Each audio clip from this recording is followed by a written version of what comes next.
What we're trying to do is stretch the muscle first and then apply the tape. So what the tape's going to do, even when we stretch the muscle, then apply the tape, and then when we return it back to a neutral position, it's retained some of that stretch on the superficial tissues more than anything else.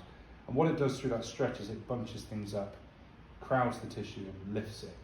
So that's what we're aiming to do. It doesn't give you that kind of elastic support that like an Achilles tendinopathy taping technique would do.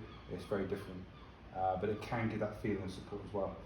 So rotator cuff tear, usually it's going to be, or rotator cuff general management, it'll be supraspinatus underneath the acromion that's had some of the damage, the tear, whatever.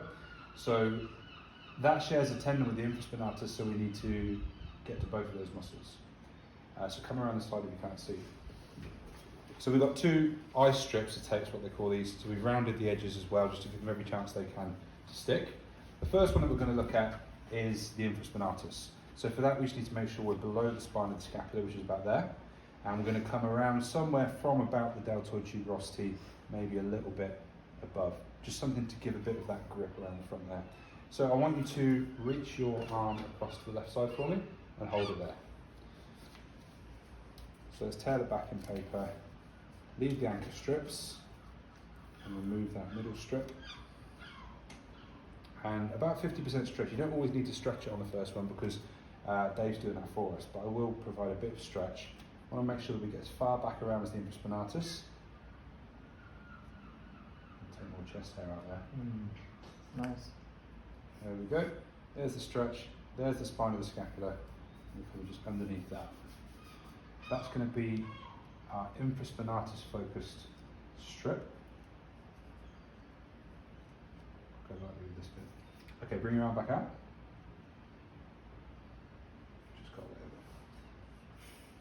Take the second anchor off. Give it a little rub to activate the adhesive. Second strip, we're targeting supraspinatus, so how can we stretch that, do you think?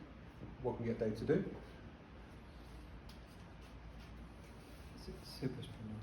Supraspinatus. And behind the back, you got it. It's going to be the best kind of stretch we can afford in this position. So, spinal scapula's there, we're aiming for above that, and we're coming somewhere around that sort of middle deltoid area as well. Pop it on there, feel for the spinal scapula. There we are. Hit the adhesive, unpeel the anchor strips with zero stretch. Just like so. Give the whole thing a bit of a warm up. Okay, and he's good to go. So that's offloading supraspinatus and infraspinatus through the tape.